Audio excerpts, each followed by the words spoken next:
Alright, so what I'm doing here, what we're up to today, is I'm up at where I have my sawmill, which is, as I explained in other videos, the sawmill and the cabin site are quite a distance apart.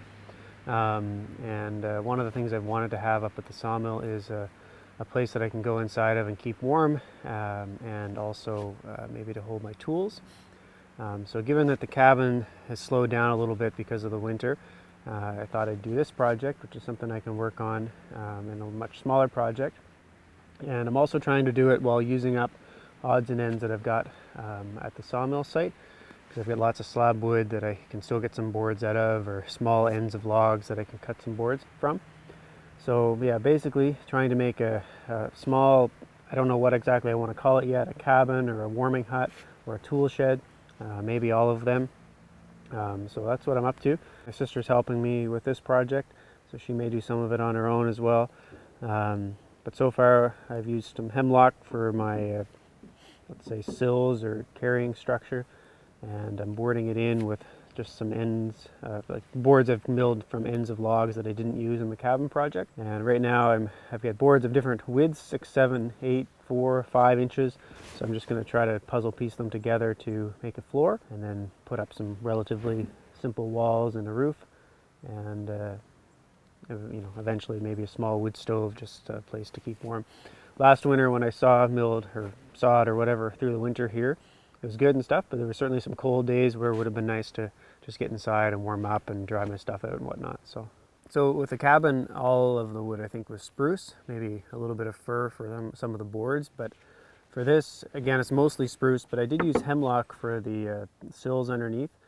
And part of the reason for that, well, one, I had hemlock. Two, it's less prone to rotting if it's in contact with moisture.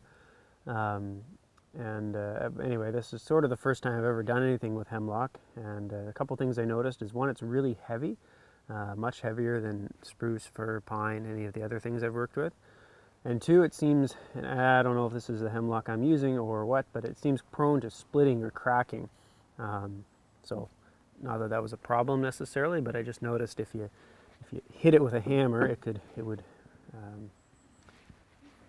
crack easier than the spruce that I'd been using. So anyway, most of this is most of this is spruce, but I do have some hemlock as the sills. And the other thought I had with this is I wanted to make it so it might be able to be moved easily, or as easily as a building can be moved. So I'm trying to reinforce it really well, and maybe rig up some sort of an apparatus on the front that I could hook onto with a tractor and move this if I ever decided to in the future. It's 8 by 8, 8 feet by 8 feet right now.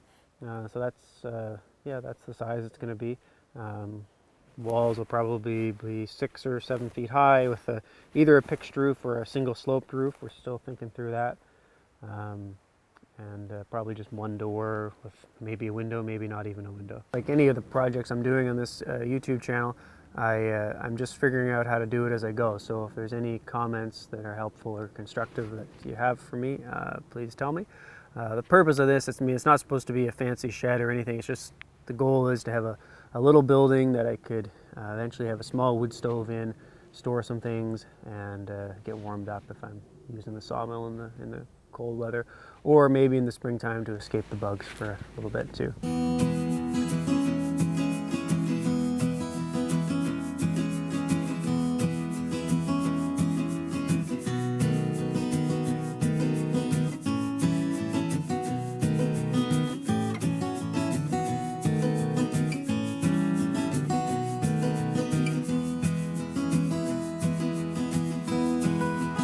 We spent the day getting this thing built, which is just a framed up floor platform or whatever you might call it.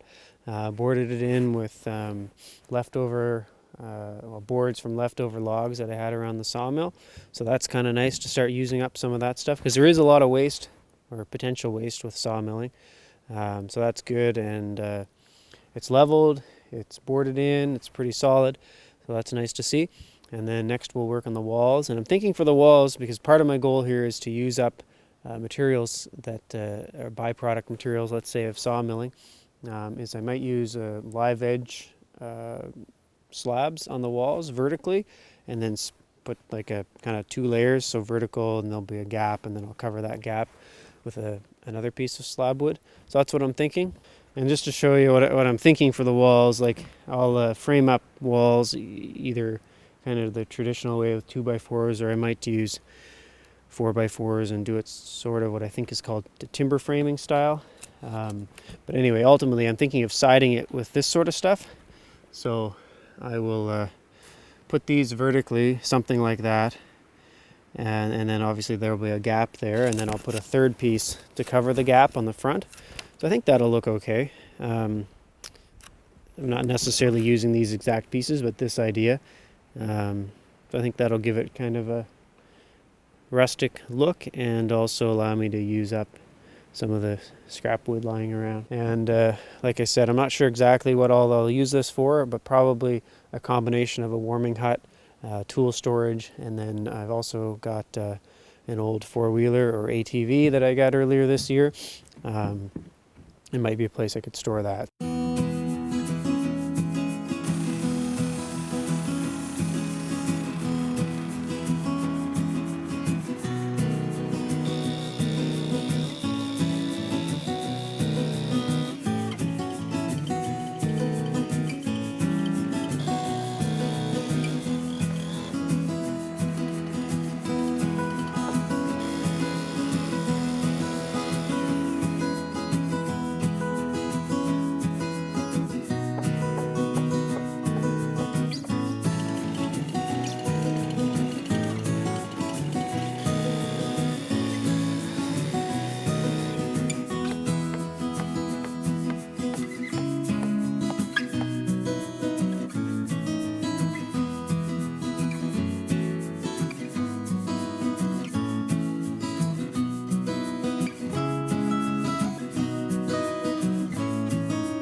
Pretty happy with the progress, and stay tuned and we'll keep you updated on the rest of this build.